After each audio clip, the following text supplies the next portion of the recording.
Señor, queremos presentar nuestros corazones delante de ti, deseosos de escuchar tu palabra. Tenemos hambre de tu palabra. Señor, muchos han llegado aquí de lejos, cansados del trabajo, enfrentando el calor que hace en esta sala, por una simple razón: para comer de tu palabra. Porque no solo de pan vive el hombre, mas sí de toda palabra que sale de la boca de Dios.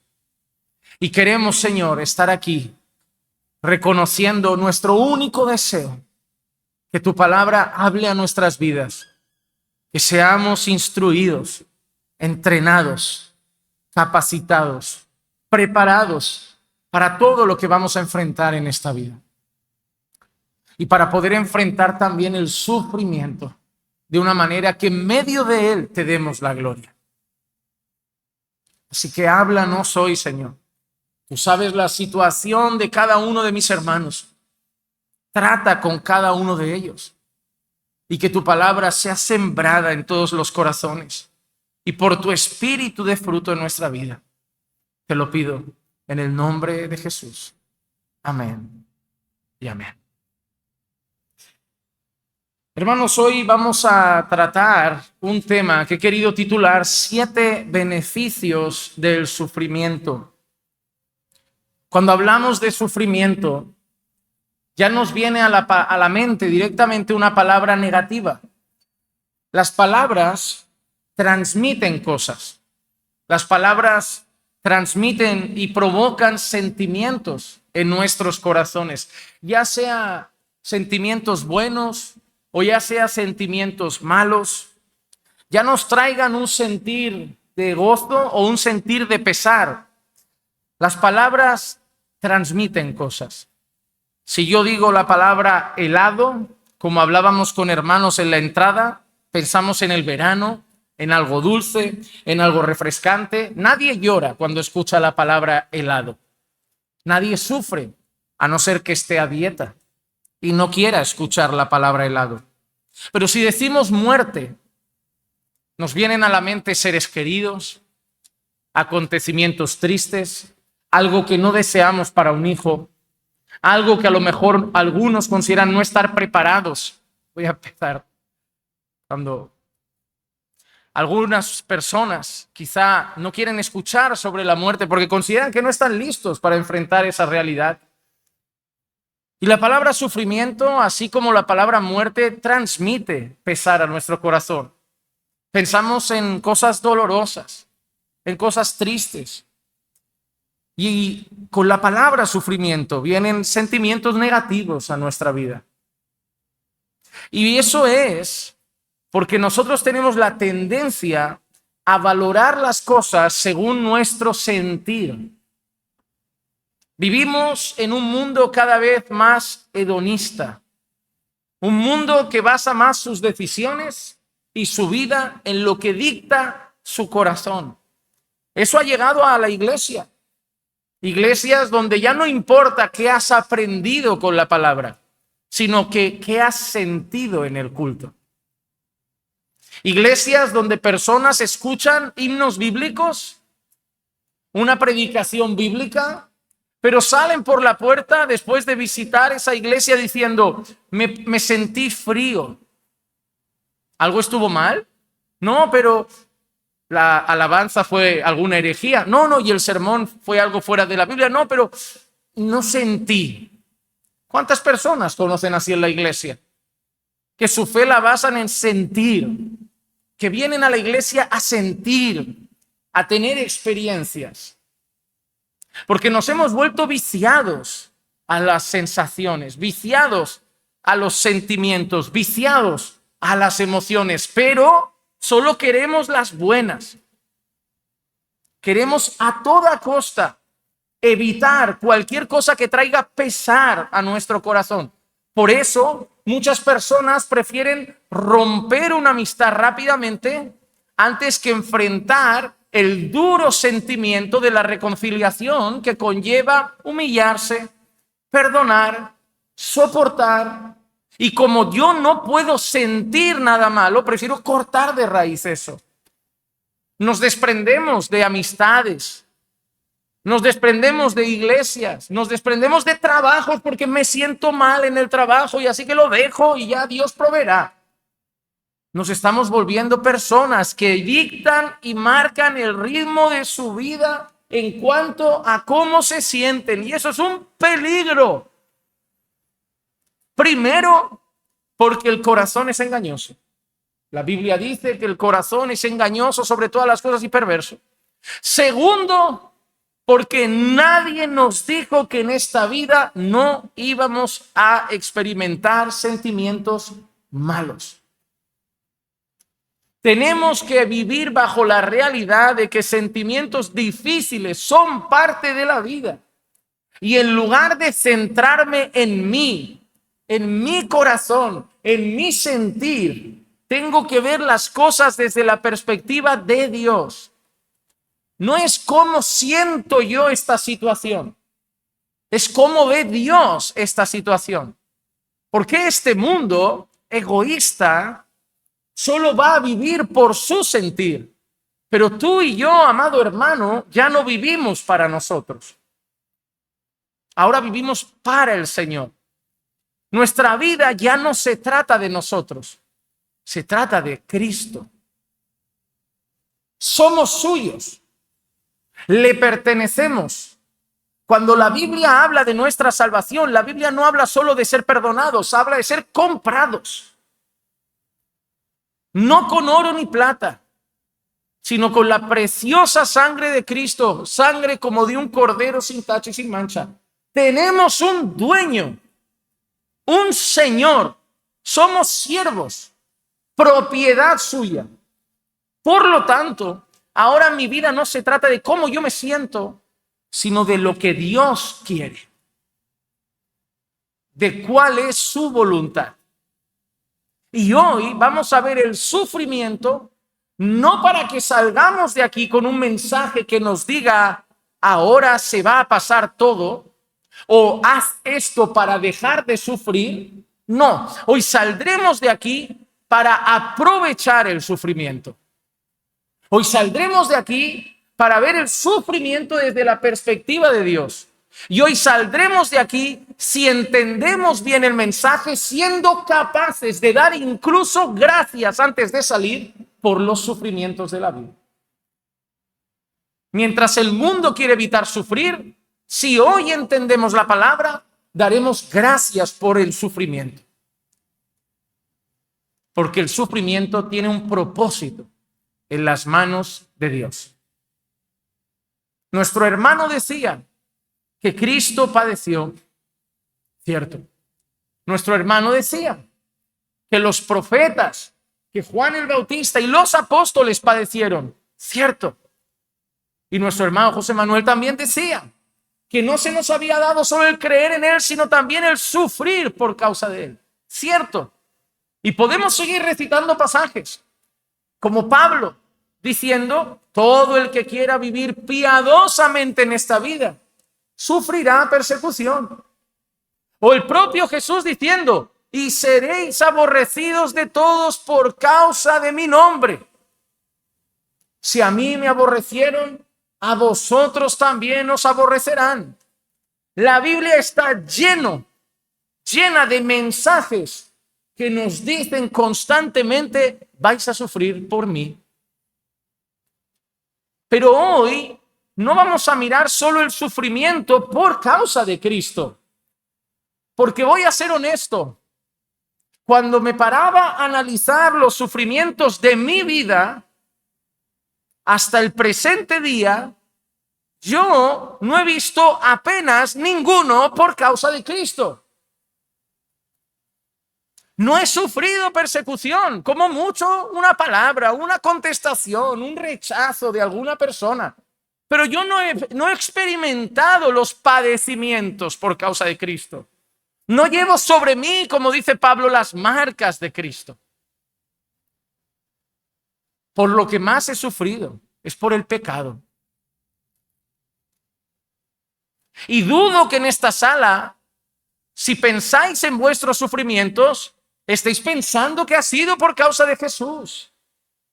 Porque la mayoría de veces nosotros, y más en este continente, nuestro sufrir va a ser por causa del pecado nuestro o de otra persona. Piensa en el dolor que te ha provocado alguna cosa. Y la mayoría de veces va a ser o por consecuencias de tus pecados o por los pecados de otros. Porque por eso también sufrimos. Para recordar que estamos en un mundo bajo pecado.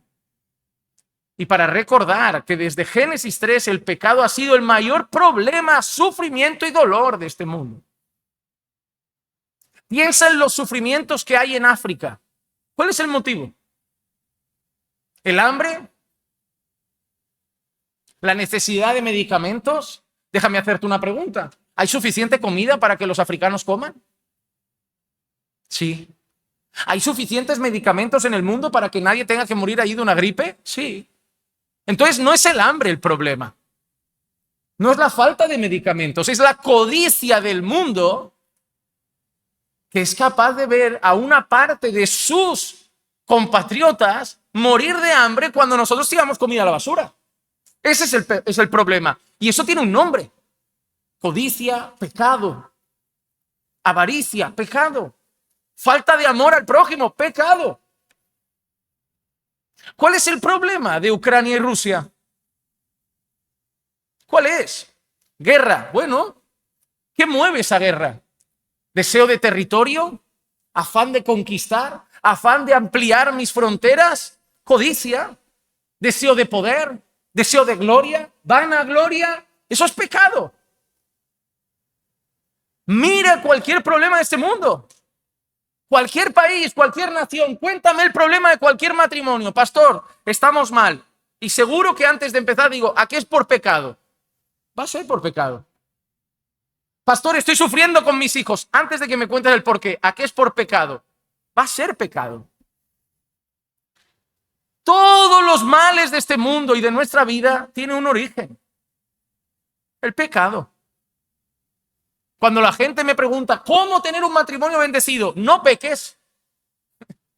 Porque lo único que rompe un matrimonio es el pecado. Lo único que rompe familias es el pecado. Lo único que rompe amistades es el pecado. ¿Cuáles problemas enfrentamos en la iglesia? De momento aquí persecución no. De momento aquí opresión de las autoridades. Gracias a Dios por el momento aguantamos. Pero ¿qué problemas podemos enfrentar como iglesia? ¿Chisme? ¿Murmuración? ¿División? Dios quiera que no llegue. Pero ¿qué sería nuestro mayor miedo? ¿Qué sería nuestro mayor peligro? ¿Algo externo? ¿Realmente crees como iglesia que tenemos miedo ahora en este contexto a algo externo? No. Tenemos miedo a algo interno, al pecado que salga de en medio de nosotros. Lloramos y lloraremos por causa del pecado. Además de eso, vivir en un mundo bajo pecado también significa que vivimos un mundo lleno de enfermedad. Sufrimos la pérdida de seres queridos. Vemos a nuestros seres queridos sufrir enfermedades dolorosas. Vemos gente con enfermedades de todo tipo. Los vemos padecer y padecemos con ellos. Sufrimos con ellos. Y eso nos recuerda también que vivimos en un mundo bajo pecado. Así que de entrada ya sabemos que podemos sufrir por enfermedad, podemos sufrir por pecado nuestro o ajeno, podemos sufrir por causa de Cristo. Así que hay un alto porcentaje de posibilidades de que esta semana estés sufriendo algo. Y si no lo estás, seguramente la próxima algo llegará, ya sea el trabajo, algo personal, algo familiar, alguna dolencia. En este mundo vamos a sufrir de muchas maneras. Pero nuestra responsabilidad, nuestro deber es mirar ese sufrir con los ojos, con la lente de Cristo, ya que no podemos evitarlo, ya que no podemos correr del sufrimiento, ya que no nos queda otra, amados hermanos, que sufrir. Aprovechemos el sufrimiento. Aprovechemos el sufrimiento. Ya que no podemos hacer otra cosa, aprovechemos el sufrimiento. Y solo aprovecharemos el sufrimiento si lo vemos, no desde la óptica de nuestro corazón, si lo vemos desde la óptica de Dios. Déjame empezar con dos pasajes similares en su fondo. Santiago capítulo 1, versículos 2 al 4 dice: Tened por sumo gozo, hermanos míos, el que os halléis en diversas pruebas. Pruebas incluye dificultades. Pruebas incluye dolor. Pruebas incluye tribulaciones. Pruebas incluye sufrimiento. Y dice Santiago: tened por sumo gozo el que os halléis en diversas pruebas, sabiendo que la prueba de vuestra fe produce paciencia, y que la paciencia tenga su perfecto resultado, para que seáis perfectos y completos sin que os falte nada. Mira qué interesante. No dice que tengas paciencia en medio de las pruebas. No dice que tengas paciencia a pesar de las pruebas. Dice que vas a tener paciencia por causa de las pruebas. Es distinto. Santiago no te está animando a tener paciencia mientras sufres. Santiago no te está animando a sufrir con paciencia. Santiago te está diciendo que el sufrir te va a hacer paciente. Santiago te está diciendo que el sufrir te va a perfeccionar. Santiago te está diciendo que el sufrir te va a santificar. Santiago te está diciendo que el sufrir en las manos de Dios va a hacer de ti alguien más perfecto y completo. Necesitas sufrir para ser más santo. Romanos capítulo 5, versículos 3 al 4, Pablo dice así: y no solo esto, sino que también nos gloriamos en las tribulaciones, sabiendo que la tribulación produce paciencia, y la paciencia carácter probado, y el carácter probado esperanza. Repito, Pablo no dice que debemos tener paciencia en medio de las tribulaciones. Pablo no dice que debemos tener paciencia a pesar de las tribulaciones. Pablo dice que vamos a tener paciencia por causa de las tribulaciones.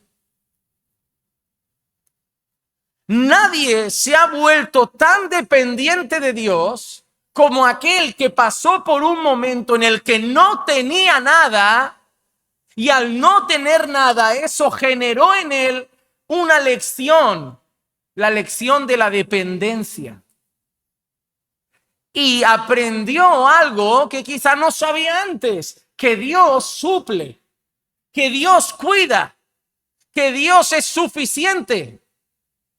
Y fue en la tribulación que aprendió esa lección, que maduró en la fe, que creció en el Señor.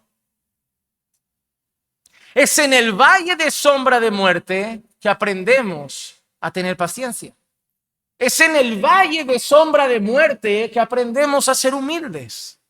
Es en el valle de sombra de muerte, es cuando nos han echado del trabajo, es cuando estamos con una mano delante y otra detrás, es cuando ya no quedan fuerzas, que aprendemos que Dios basta, que aprendemos que no tengo fuerzas, que aprendemos que necesito a Cristo, que aprendemos que necesito ser más dependiente, que aprendemos a tener más fe, que aprendemos a confiar más. El sufrimiento es un instrumento santificador en las manos de Dios. Y si nuestro deseo es, sobre todas las cosas, ser más santificados, entonces bienvenido sea un poco de sufrimiento si es para nuestro bien. Solo un creyente, ¿verdad? Y esto es locura para el mundo. Solo un creyente es capaz de recibir el sufrimiento si así se va a parecer más a Jesús. Señor, si no aprendo por mi dura cerviz, Si no aprendo por mi orgullo, si no aprendo porque me siento autosuficiente, dóblame y enséñame entonces así. Porque si Dios te quiere postrado y tú no te postras, para que aprendas a postrarte, Dios te postrará. Si Dios te quiere orando y tú no oras, para que aprendas a orar, Dios te pondrá a orar. Si Dios te quiere ayunando y tú no disfrutas de un ayuno de vez en cuando, si Dios te quiere ahí, tarde o temprano te hará ayunar. Si Dios te quiere clamando en su presencia y tú no vas por el amor de entrar al trono de la gracia con libertad, de alguna manera Dios te llevará a clamar en su presencia. Dios te ama. Y que te ama significa que te quiere como Jesús. Que te ama significa que no te puede dejar así. Que te ame significa que no puede dejar que tu carácter siga como está. Que te ame significa que no puede dejar que tu yo siga reinando. Que te ame significa que no puede dejar que tu fe sea tan débil. La quiere más fuerte. Que te ame significa que necesita ver más humildad y mansedumbre en ti. Que te ame significa que necesita más del fruto del Espíritu en tu vida. Que te ame significa que te va a cambiar.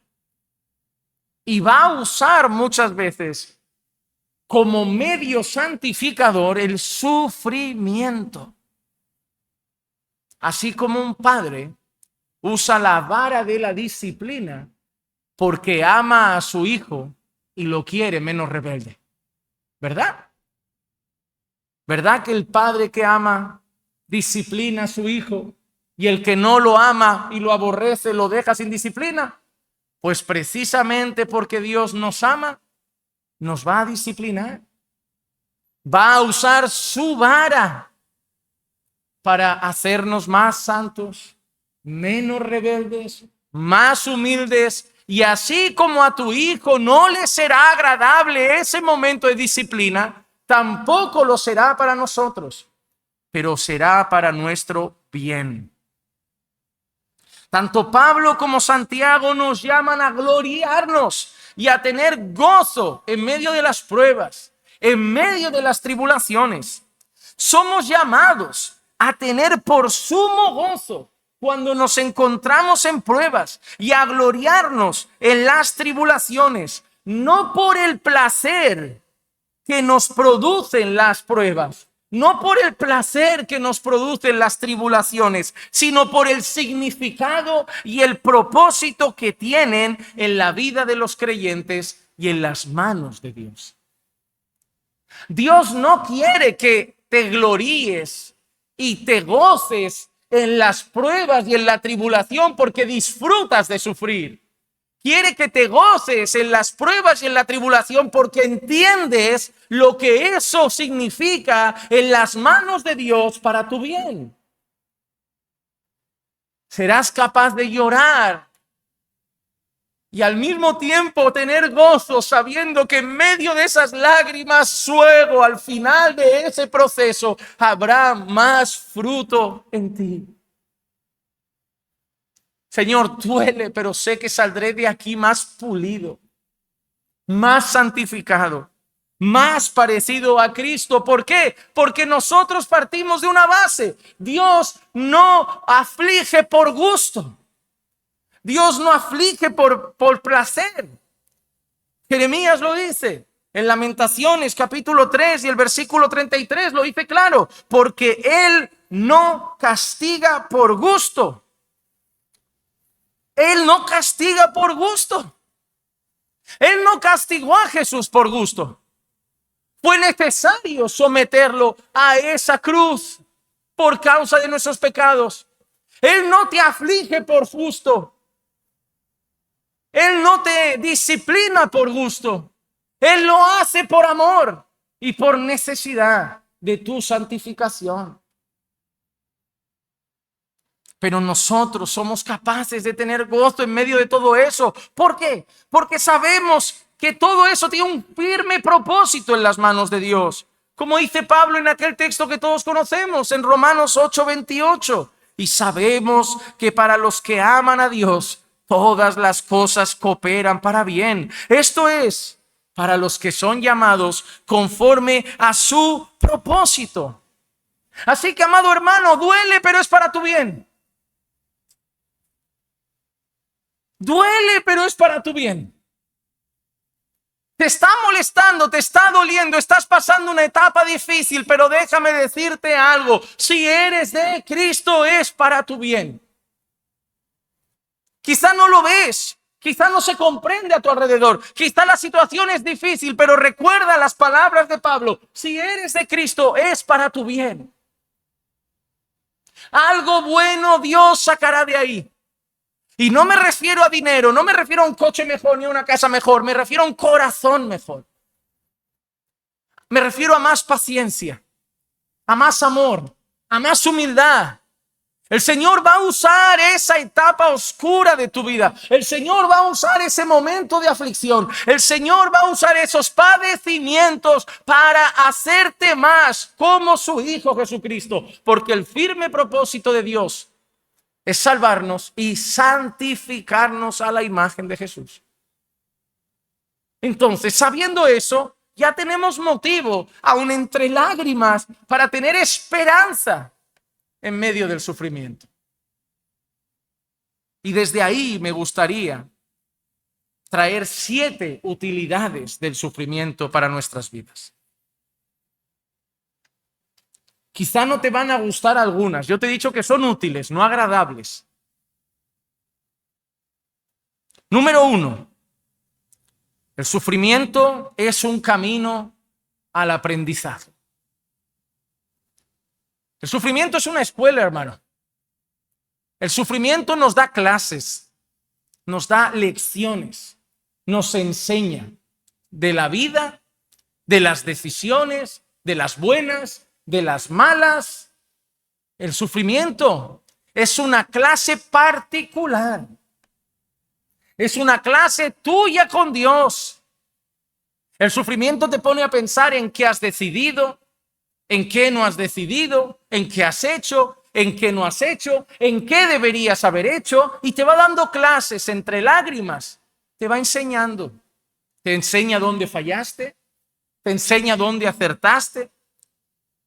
El Salmo 94 y el versículo 12 dice: bienaventurado el hombre a quien corriges y lo instruyes en tu ley. Mira que está uniendo aquí el salmista: corregir e instruir. Papás, os quiero dar una lección importante. Cuando corriges a tu hijo, tiene que ser sumado con instrucción. Tu hijo no puede ver solo vara, tiene que ver vara y clase, vara y lección. Tu hijo tiene que entender la vara. Tu hijo no tiene solo que sentir la vara, tu hijo tiene que entender la vara. Tu hijo tiene que saber por qué hay vara. Tu hijo tiene que saber cómo podría haber evitado la vara. Tu hijo tiene que entender qué tiene que hacer para que no vuelva a haber vara. No es solo darle vara, que hay padres que dicen: yo tengo que disciplinar a mi hijo. Disciplinar e instruir como Dios. Porque ¿qué une el salmista? Une la disciplina y la corrección con la instrucción. Es decir, cuando nosotros estamos siendo afligidos por Dios, mientras nos aflige, nos enseña cosas. Dice: ¿entiendes por qué te está pasando esto? A que yo te había dicho que no lo hagas, a que yo te dije lo que había que hacer, a que fuiste desobediente, porque a través de su palabra, mientras somos afligidos, vamos siendo instruidos. Y a lo mejor llegas a la iglesia en un momento de sufrimiento y el Señor usa el sermón para decir: ¿ves por qué estás así? ¿Ves lo que dice mi palabra? El Señor no te quiere solo llorando en una esquina sin comprender lo que pasa. El Señor quiere enseñarte en medio del sufrimiento. El sufrimiento es una clase para nosotros. Mira cómo lo dice el salmista también. En el Salmo 119 y el versículo 71 dice: bueno es para mí ser afligido. Epa, ¿quién diría esto, Bueno es para mí ser afligido. ¿Por qué? Para que aprenda tus estatutos. Yo no sé si ustedes se dan cuenta, pero este salmo reconoce una de las peores cosas del ser humano. ¿Han oído la frase de que el hombre solo aprende a golpes? La tienen aquí delante, ¿eh? Mira lo que dice: bueno es para mí ser afligido para que aprenda. Hermano, ¿sabes el pueblo del desierto? ¿Cómo lo describía Dios? ¿Un pueblo de dura? Pues déjame decirte que no hemos cambiado tanto. Déjame decirte que no hemos cambiado tanto. Porque tú ves en ellos el qué. Tú dices: mira, los saca de Egipto, de la esclavitud, y ellos encima quieren a veces volver a Egipto. A ti te saca del mundo y todavía te dan ramalazos de volver a cosas del pasado. Es igual, ¿eh? Es lo mismo.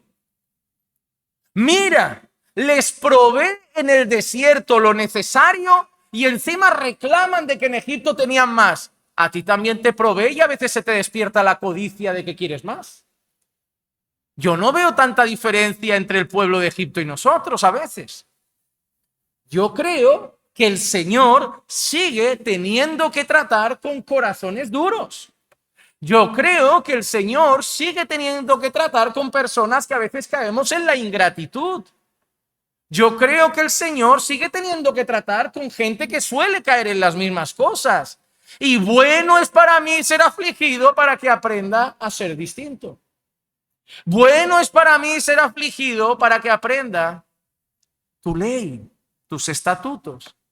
Así que la primera cosa, hermano, es que cuando estés sufriendo, en vez de preguntar a Dios ¿por qué?, pregunta ¿para qué? ¿Qué tengo que aprender? ¿Qué lección saco de aquí? Porque si en vez de reclamar y en vez de murmurar quieres aprender, saldrás instruido en medio del sufrimiento. Saldrás instruido. Primera cosa, el sufrimiento es un camino al aprendizaje. Segunda cosa, y esta me gusta porque en todas me identifico, amado hermano, recuerda que yo no te predico a ti, me prediqué a mí primero. El sufrimiento es un camino a conocer nuestro propio corazón. ¿Te has dado cuenta? Una esponja. ¿Ves una esponja de estas de la ducha? No de estas raras de algas que te venden en las tiendas naturales, que solo te quieren vender una esponja por 50 euros y hace lo mismo. Las de toda la vida. Las baratas, las de 3 por 1 euro en el súper y en el chino. Si tú ves esa esponja y yo te digo, mira, esa esponja está llena de Coca-Cola, tú me dices, no lo sé. O mira, esta esponja está llena de leche, no lo sé. O mira, esta esponja está llena de Fanta de naranja, no lo sé. ¿Qué tengo que hacerle a la esponja para que sepas lo que hay dentro? Pegarle un estrujón. Y cuando le pego un estrujón a la esponja va a empezar a salir Coca-Cola. A simple vista no se ve. Pues lo mismo pasa con nuestro corazón. ¿Cuántas veces yo pensaba que estaba bien en la fe? Estaba fuerte, estaba firme, estaba entero. Hasta que de golpe el Señor hace así. Y yo dije, pues no estaba tan bien, ¿eh? Pues no estaba tan fuerte. Hay que seguir orando. Hay que seguir trabajando. ¿Por qué? Porque el apretarme, a Dios no le reveló nada nuevo, porque Dios conoce todo de mí. Pero a mí sí me reveló cosas. A mí me reveló cómo estaba yo. Yo pensaba que la lección de perdonar la llevaba bien, que la lección de amar al enemigo la llevaba bien, hasta que me llegaron un par de problemas que me apretaron el corazón y salió de mi coraje. Dije, uy, que lo del perdón no lo llevo tan bien, que no estoy tan entrenado. Reveló que mi corazón tenía lecciones todavía no muy bien aprendidas. Yo pensaba que como sabía la teoría, digo, no, esto de perdonar, yo no sé cómo la gente no lo hace. Yo perdono todo. Hasta que llegó una prueba, una dificultad, un sufrimiento, apretó mi corazón y salió de mí una palabra de un hermano, una palabra de una persona, un pensamiento, algo que dije yo, ¿por qué dije esto? ¿De dónde viene este comentario? Uy, el rencor está ahí, la rabia está ahí. Digo, eso es lo que hay. Hermano, el sufrimiento nos ayuda a conocer nuestro propio corazón. En Deuteronomio capítulo 8, versículo 2, Lea atentamente conmigo esto. Dice, y te acordarás de todo el camino por donde el Señor tu Dios te ha traído por el desierto durante estos 40 años para humillarte, probándote, ¿para qué? A fin de saber lo que había en tu corazón, si guardarías o no sus mandamientos. ¿Dios necesitaba saberlo o ya lo sabía? Ya lo sabe. Hermano, Dios ya sabe lo que vas a hacer mañana. Dios no se lleva sorpresas. A Dios no se le puede hacer un culto sorpresa. No podemos llegar aquí un sábado, quedar entre nosotros y decir, hermanos, mañana vamos a hacer un culto sorpresa a Dios. Le vamos a cantar unas alabanzas que no se espere. No podemos hacer esto, no hay manera. No hay manera.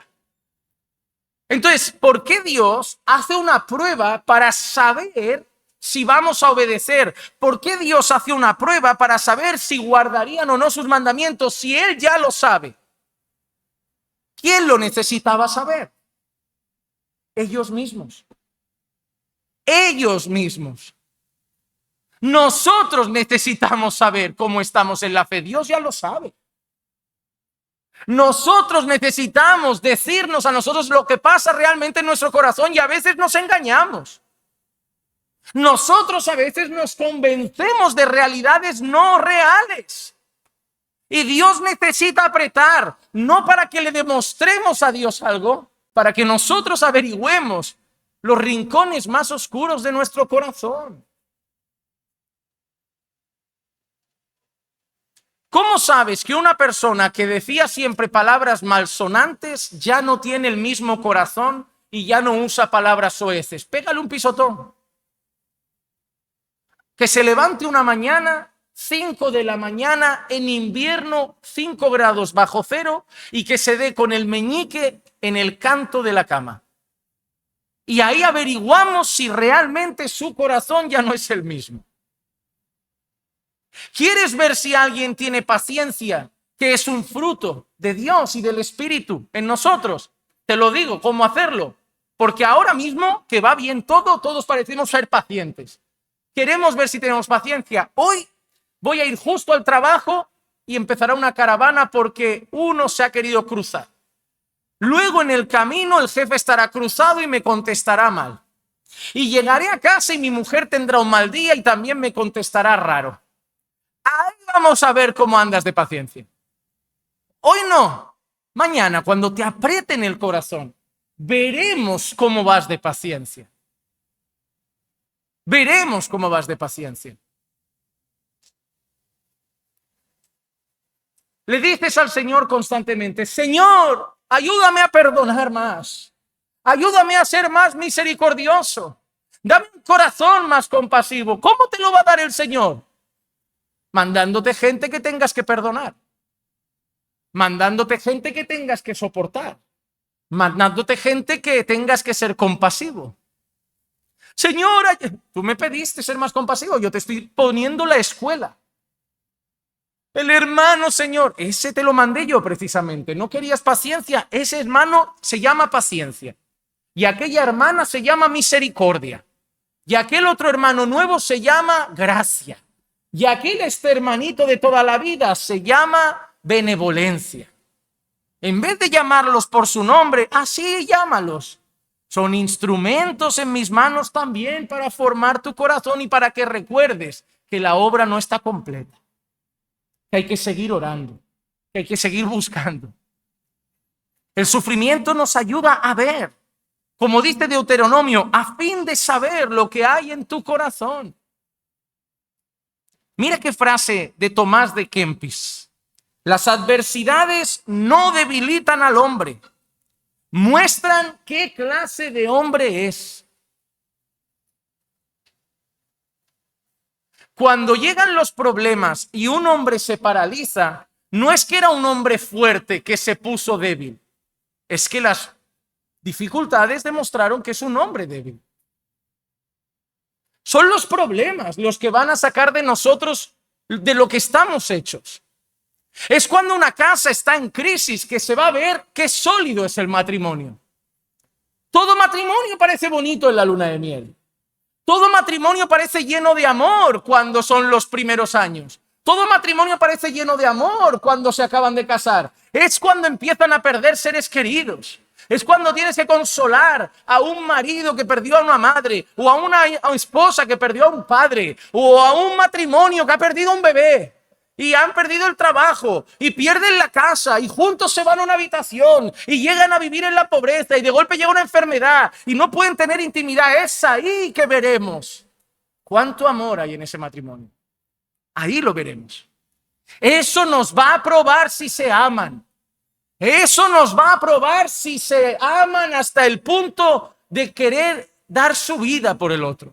Eso nos va a probar si se aman a pesar de las cosas malas. Son las dificultades que va a probar lo que hay en nuestro corazón. Es cuando tu esposa se enferme y tenga un mal día y requiera de ti paciencia y requiera de ti compasión y requiera de ti pagar el mal con bien, que vamos a ver qué tanto la amas como Cristo a la iglesia. Hoy es fácil, hoy habéis ido al trabajo, os veis para cenar y a dormir. Es mañana que tenga un mal día, es mañana que se ponga enferma, es mañana que te conteste un poco raro, que vamos a ver si rápido pagas el mal con mal o tu amor por ella te lleva a ser paciente y compasivo. Hermana, es ahí cuando tu marido tiene un mal día, llega nervioso, te ignora y tú no le has hecho nada, que vamos a ver si realmente tienes paciencia con él y lo amas a pesar de esas cosas. Son los momentos malos que van a ver lo que hay en nuestro corazón. ¿Saben esta cosa de el dinero cambia a la gente? Y alguien dijo una vez muy bien, el dinero no cambia a nadie, revela lo que somos. Ah, mira, desde que tiene dinero se ha vuelto soberbio, arrogante. No, era así. Lo que pasa es que ahora lo demuestra. El dinero solo ha sacado a la luz la realidad del corazón. Porque hay un montón de gente adinerada, humilde. Hay un montón de gente adinerada, simple. Hay un montón de gente adinerada sin necesidad de exhibir. El dinero no cambia, revela lo que hay en nuestro corazón. El sufrimiento no cambia a la gente. Ah, yo ahora estoy así amargado porque sufro mucho. Mira, yo entiendo el dolor, yo entiendo la tristeza, yo entiendo la amargura, pero al final la amargura sale de un corazón que tiene amargura. Porque a Cristo le hicieron de todo y no brotó amargura de Jesús. Porque al final lo que brota es lo que hay. Lo que brota es lo que hay. El dolor es comprensible. La amargura momentánea es comprensible. Un corazón amargo es simplemente la revelación de la condición de un corazón. Tercera cosa para la que sirve el sufrimiento. El sufrimiento es el camino a la dependencia. El sufrimiento, hermanos, es el grito que nos dice diariamente, no puedes. El sufrimiento es la bocina de Dios en nuestro oído de me necesitas. Me necesitas. Deuteronomio capítulo 8, el versículo 3 dice así, y te humilló. ¿Quién le humilló? ¿Quién te humilló? ¿Quién te humilló? ¿Quién es ese te? A ti. ¿Pero quién lo hizo? No fue Satanás, ¿eh? No fue un pueblo enemigo, ¿eh? No, Dios no hace esas cosas. Dice, te humilló Dios y te dejó tener hambre. ¿Quién le dejó tener hambre? Satanás. ¿Quién fue? Ah, ¿que Dios me puede dejar tener hambre? Ah, ¿que Dios me puede humillar? Sí, pero también te alimentó con maná que no conocías. Ni tus padres habían conocido. ¿Para qué? Para hacerte entender que el hombre no solo vive de pan, sino que vive de todo lo que procede de la boca del Señor. El Señor llevó al pueblo a la humillación y el Señor llevó al pueblo a la necesidad para luego proveer al pueblo. Oh Señor, ¿no hubiera sido más fácil no pasar el camino de la necesidad directamente? ¿Para qué nos llevas por la necesidad y nos tienes que proveer si en vez de llegar ahí directamente podías habernos dejado bien sin pasar por la necesidad? ¿Y cómo sabes entonces que dependes de mí? ¿Y cómo sabes entonces que todo lo que tienes es mío? ¿Y cómo sabes entonces que yo soy tu proveedor? Si mientras piensas que todo viene de tu trabajo, de tu esfuerzo, de tus capacidades. Pero ahora que te has quedado sin nada y yo lo estoy mandando, estás reconociendo que dependes de mi mano bondadosa. Segunda de Corintios, capítulo 1, versículo 8 y 9 dice: porque no queremos que ignoréis, hermanos, acerca de nuestra aflicción sufrida en Asia, porque fuimos abrumados sobremanera, más allá de nuestras fuerzas, de modo que hasta perdimos la esperanza de salir con vida. Esto es mucho sufrimiento, perder la esperanza de salir con vida de un lugar. Hoy estaba viendo unas imágenes, no sé qué tan reales serían. Parece que, es que hoy con lo de la inteligencia artificial y tantos bulos, pero parecía real. Era como un preso del grupo Hamas. Era un preso israelí cavando su propia tumba. Estaban los huesos esqueléticos y publicaron el vídeo de él cavando su propia tumba. Y digo yo, ¿qué debe sentir una persona de esa condición? Una persona que ya está desnutrida, una persona que está en los huesos, una persona que la han tenido pasando hambre y que ahora en sus últimos momentos le han dado una pala y le han dicho: cava un agujero para ti, para que luego no nos duela. Para que lo caves, luego te tumbes, te pegamos un tiro y ya echamos la tierra encima. ¿Cómo cavas tú esa tumba? Yo no sé si cavar rápido para cavar rápido o ir lento en plan a ver si llega ya el rescate. ¿Pero qué debe pasar por una cabeza así? Es cuando veía ese vídeo que recordé que yo no sufro. Es cuando veía ese vídeo que recordé que yo no puedo perder una noche de sueño por una pequeña disputa familiar. Es cuando veía ese vídeo que recordé que yo no puedo perder una noche de sueño por un comentario de alguien que no le caigo bien. Es cuando veía ese vídeo que recordé que mi vida es muy buena. Y que yo llamo sufrimiento a cosas que ese hombre con la pala en la mano diría: ¿y te estás quejando? ¿Te doy la pala? A veces tenemos que ver esas imágenes.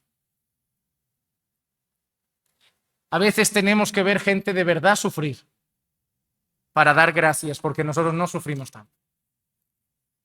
A veces es necesario.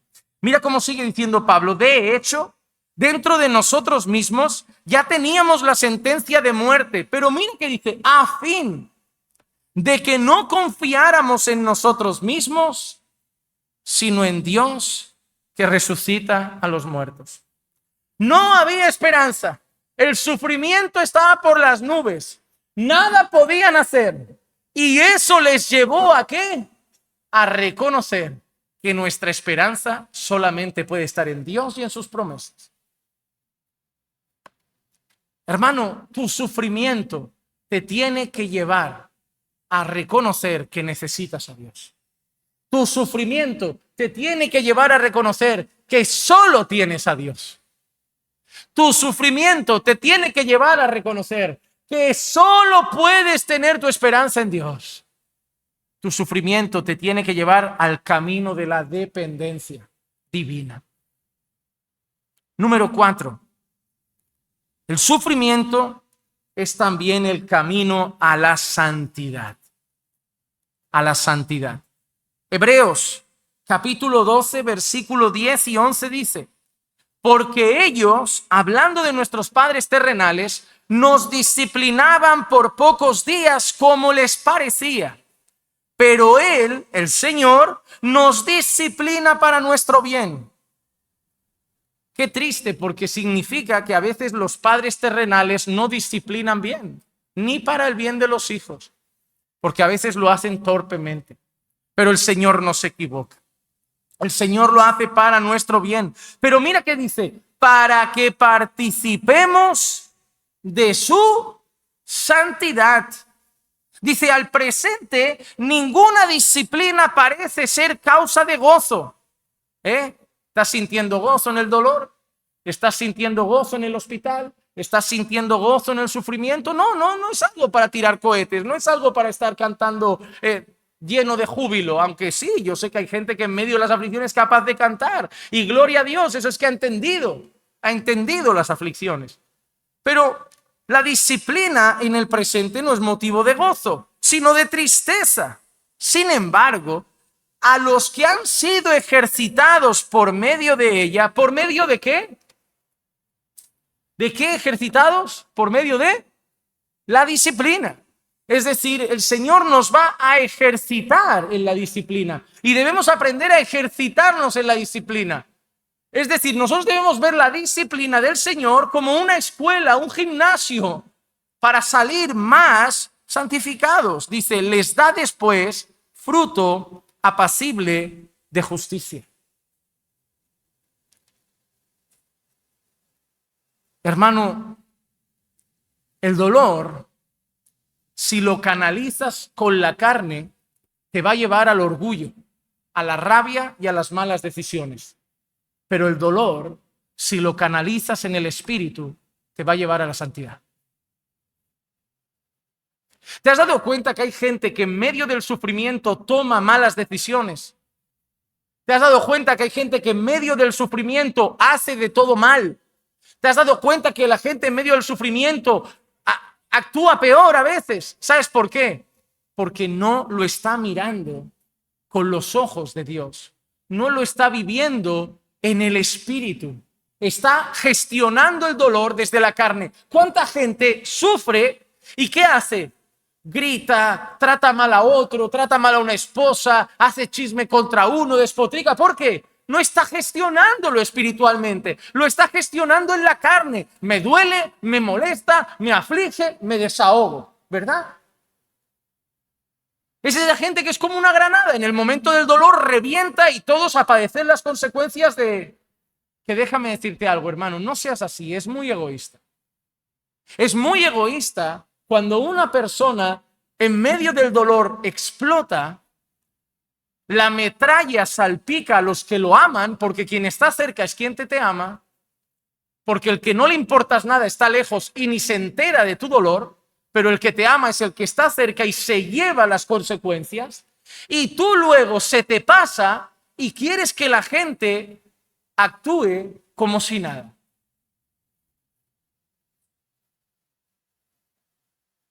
Hermano, yo sufro mucho. Sufro mucho. Sufro por cosas personales. Sufro por temas ministeriales. Sufro. Pero ¿sabes qué me repito cada día? La iglesia no tiene la culpa de mi sufrimiento. Mi mujer no tiene la culpa de mi sufrimiento. Mi padre no tiene la culpa de mi sufrimiento. Y aunque lo tuvieran, no debo descargarlo contra ellos. No quiero ser una bomba y luego tener que decirle a los que me aman, pero entiéndeme, lo estaba pasando mal. Pero entiéndeme, tuve un mal día, ya, pero el insulto me lo llevé yo. La falta de respeto me lo llevé yo. Hermano, cuando te duela, no lo gestiones en la carne. Gestiónalo en el espíritu. Ve a orar. Lleva a Dios tus aflicciones. Lleva a Dios tu dolor.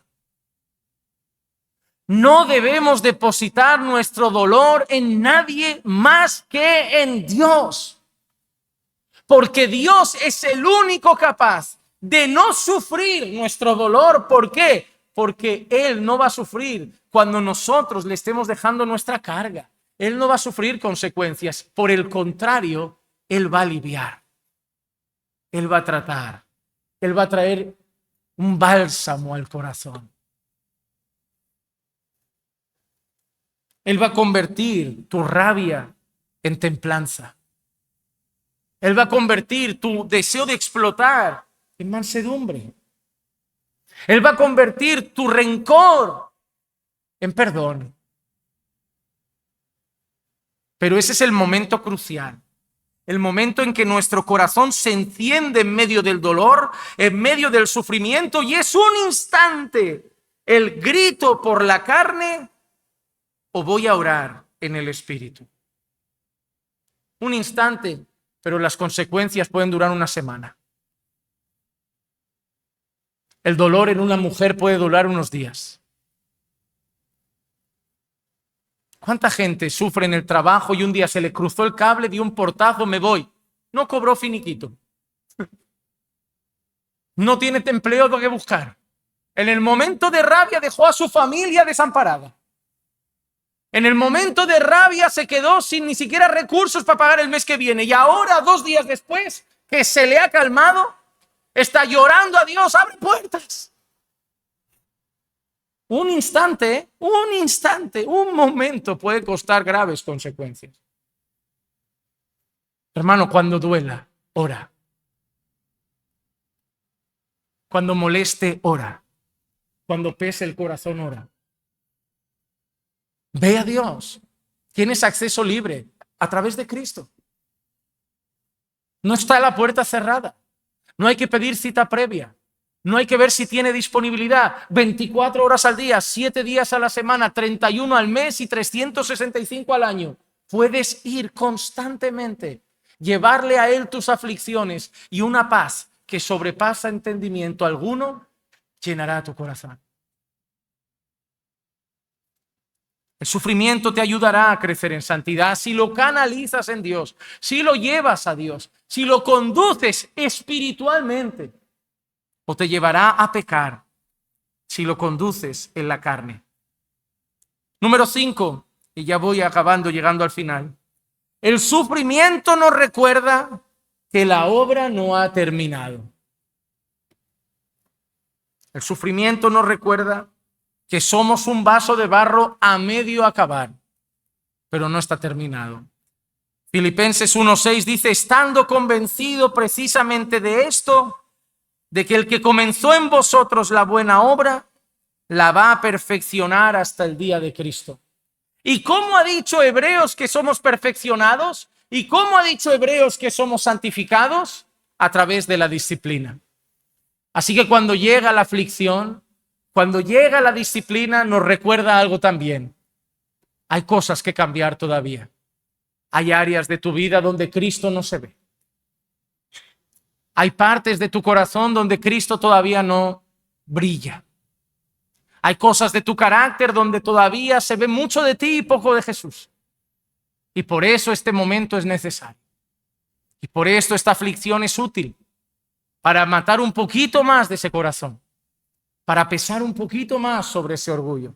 Para hacerte un poquito más humilde. Porque cuando te llegue a llevar delante de mí, te voy a presentar irreprensible. Hermano, si eres de Cristo, el año que viene vas a ser más santo. Y Dios se va a encargar. Hay disciplinas como la oración, el ayuno, la palabra, el congregar, pero también la aflicción, los padecimientos y el sufrimiento. Dios tiene un amplio abanico de medios para que cuando llegues delante de Él te parezcas más a Jesús que hoy. Pero si eres de Cristo, te digo algo, el día que te enterraremos pareciéndote más a Jesús que hoy. Porque Dios prometió que si ha empezado en ti una obra, la va a perfeccionar. Y si ahora algo duele es porque la obra todavía no acabó. Ni en ti ni en mí. Así que posiblemente iremos sufriendo algunos padecimientos hasta la gloria eterna. Número 6. El sufrimiento nos conduce a hacer la voluntad de Dios. Hebreos 13, 20 y 21 dice, y el Dios de paz, que resucitó de entre los muertos a Jesús, nuestro Señor, el gran pastor de las ovejas, mediante la sangre del nuevo pacto, del pacto eterno, os haga aptos en toda buena obra para hacer su voluntad, obrando Él en nosotros lo que es agradable delante de Él mediante Jesucristo, a quien sea la gloria por los siglos de los siglos. Amén. Hermano, Dios quiere que hagas su voluntad. Pero en el camino a hacer la voluntad de Dios hay un enemigo muy feroz. ¿Cuál creen que es? Entre tú hacer tu voluntad y hacer la voluntad de Dios, ¿quién es el enemigo principal? ¿Es Satanás?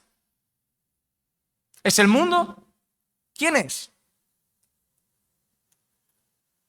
Nosotros. Meditábamos en esto hoy un poco en casa. ¿Qué es lo primero que Jesús nos pidió para seguirle? Cuando empecemos a seguir a Jesús, ¿cuál fue la primera instrucción? Ok, te has arrepentido de tus pecados. Amén. ¿Has puesto tu fe en Cristo? Amén. Ahora que vas a caminar con Él como discípulo, una cosa te pido. La primera, niégate a ti mismo.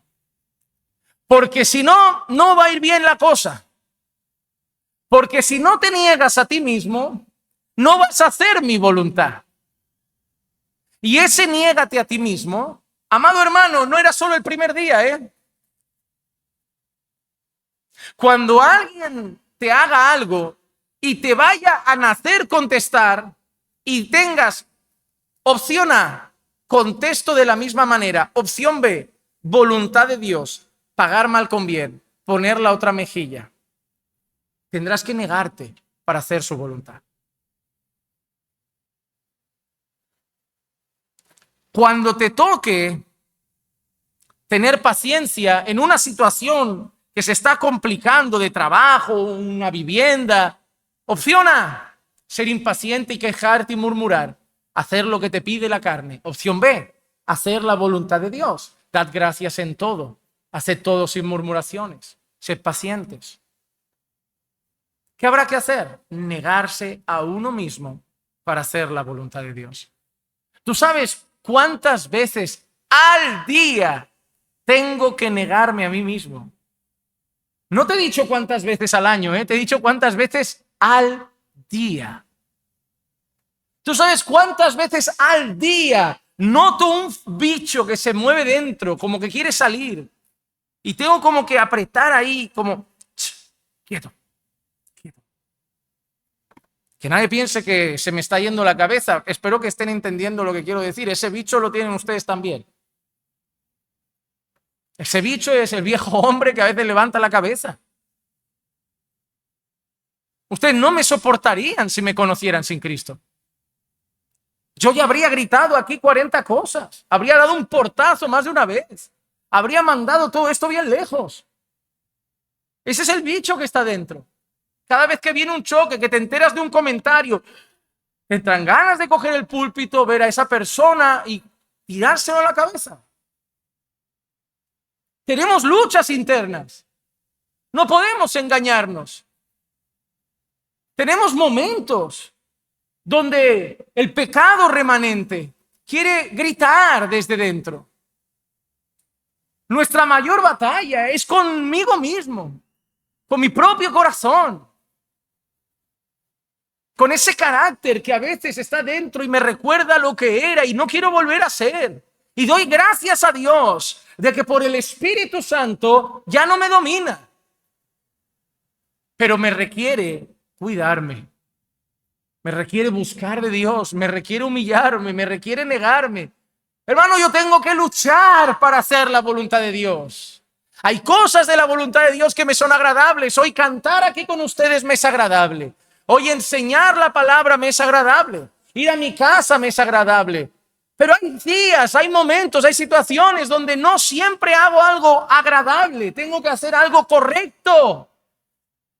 Y no es lo que me pide el cuerpo. Y tengo que luchar y tengo que batallar. Y Dios usa muchas veces el quebranto, el sufrimiento y el dolor para ayudarme a negarme más.